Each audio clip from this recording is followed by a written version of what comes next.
You, John Fitzgerald Kennedy, do solemnly swear. I, John Fitzgerald Kennedy, do solemnly swear. That you will faithfully execute the office of President of the United States. That I will faithfully execute the office of President of the United States. And will, to the best of your ability.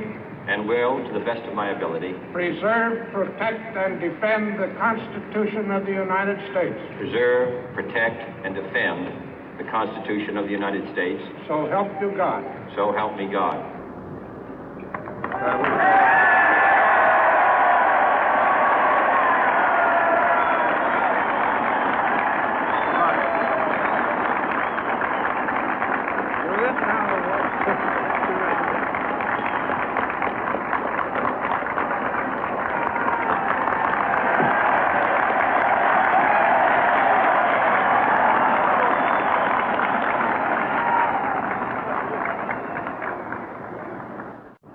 Vice President Johnson, Mr. Speaker, Mr. Chief Justice, President Eisenhower, Vice President Nixon, President Truman, Reverend clergy, fellow citizens.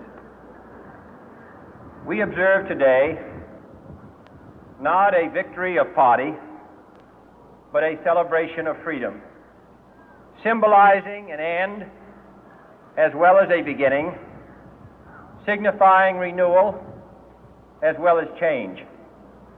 For I have sworn before you and Almighty God the same solemn oath our forebears prescribed nearly a century and 3/4 ago. The world is very different now, for man holds in his mortal hands the power to abolish all forms of human poverty and all forms of human life. And yet the same revolutionary beliefs for which our forebears fought are still at issue around the globe. The belief that the rights of man come not from the generosity of the state, but from the hand of God. We dare not forget today that we are the heirs of that first revolution. Let the word go forth from this time and place to friend and foe alike that the torch has been passed to a new generation of Americans born in this century, tempered by war, disciplined by a hard and bitter peace, proud of our ancient heritage, and unwilling to witness or permit the slow undoing of those human rights to which this nation has always been committed and to which we are committed today at home and around the world.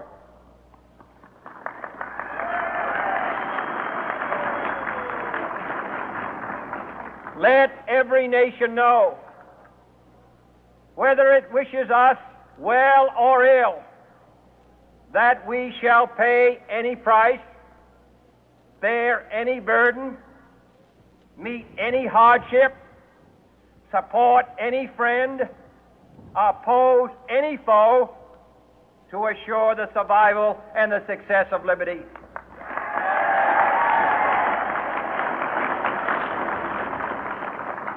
This much we pledge and more. To those old allies whose cultural and spiritual origins we share, we pledge the loyalty of faithful friends. United, there is little we cannot do in a host of cooperative ventures. Divided, there is little we can do, for we dare not meet a powerful challenge at odds and split asunder. To those new states whom we welcome to the ranks of the free, we pledge our word that one form of colonial control shall not have passed away, merely to be replaced by a far more iron tyranny. We shall not always expect to find them supporting our view, but we shall always hope to find them strongly supporting their own freedom, and to remember that in the past, those who foolishly sought power by riding the back of the tiger ended up inside.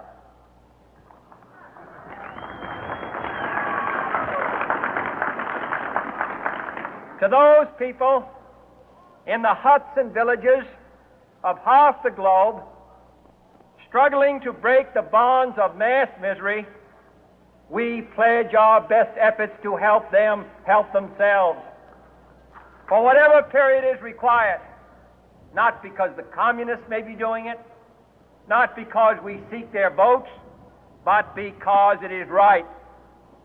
If a free society cannot help the many who are poor, it cannot save the few who are rich.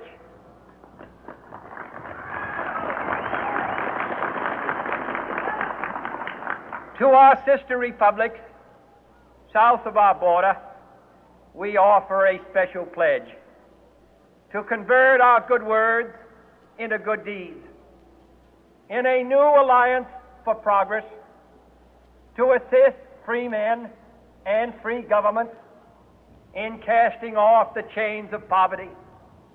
But this peaceful revolution of hope cannot become the prey of hostile powers. Let all our neighbors know that we shall join with them to oppose aggression or subversion anywhere in the Americas. And let every other power know that this hemisphere intends to remain the master of its own house.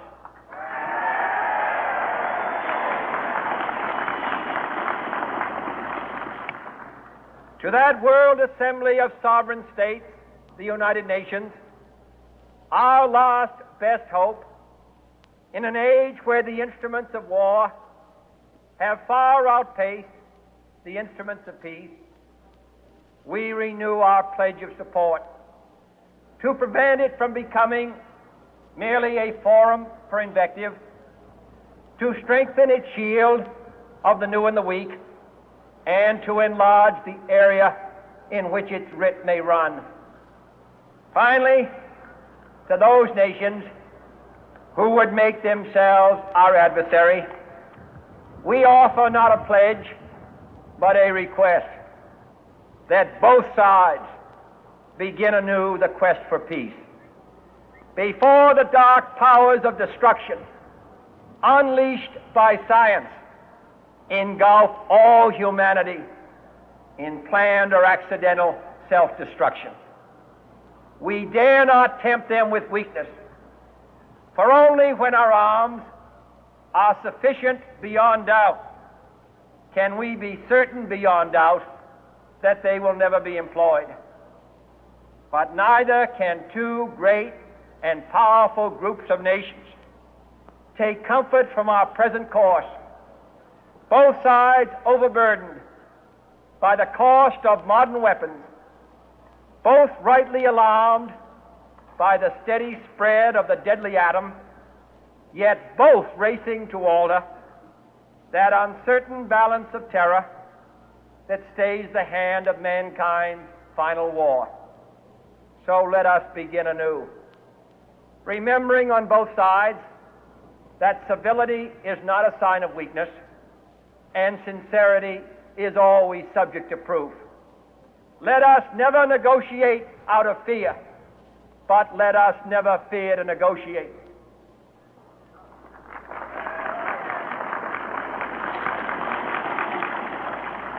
Let both sides explore what problems unite us, instead of belaboring those problems which divide us. Let both sides, for the first time, formulate serious and precise proposals for the inspection and control of arms, and bring the absolute power to destroy other nations under the absolute control of all nations.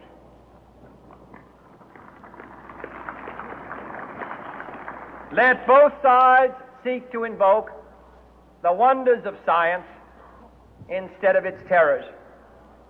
Together, let us explore the stars, conquer the deserts, eradicate disease, tap the ocean depth, and encourage the arts and commerce. Let both sides unite to heed in all corners of the earth the command of Isaiah to undo the heavy burden and let the oppressed go free. And if a beachhead of cooperation may push back the jungle of suspicion, let both sides join in creating a new endeavor, not a new balance of power, but a new world of law, where the strong are just and the weak secure and the peace preserved. All this will not be finished in the first 100 days, nor will it be finished in the first 1,000 days, nor in the life of this administration, nor even perhaps in our lifetime on this planet. But let us begin.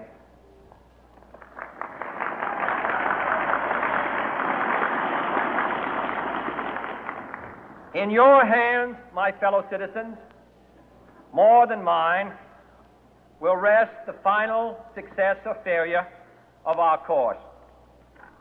Since this country was founded, each generation of Americans has been summoned to give testimony to its national loyalty. The graves of young Americans who answered the call to service surround the globe. Now the trumpet summons us again, not as a call to bear arms, though arms we need, not as a call to battle, though in battle we are, but a call to bear the burden of a long twilight struggle, year in and year out, rejoicing in hope, patient in tribulation, a struggle against the common enemies of man, tyranny, poverty, disease, and war itself. Can we forge against these enemies a grand and global alliance, north and south, east and west, that can assure a more fruitful life for all mankind? Will you join in that historic effort?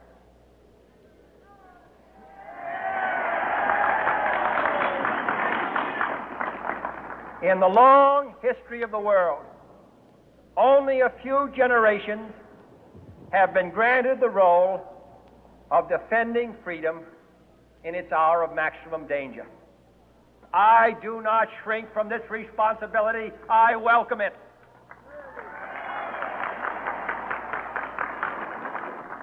I do not believe that any of us would exchange places with any other people or any other generation. The energy, the faith, the devotion which we bring to this endeavor will light our country and all who serve it. And the glow from that fire can truly light the world. And so, my fellow Americans, ask not what your country can do for you. Ask what you can do for your country.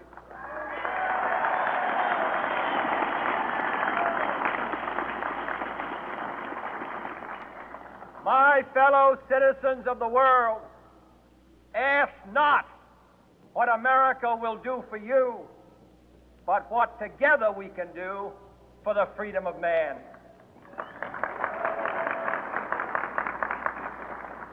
Finally, whether you are citizens of America or citizens of the world, ask of us here the same high standards of strength and sacrifice which we ask of you.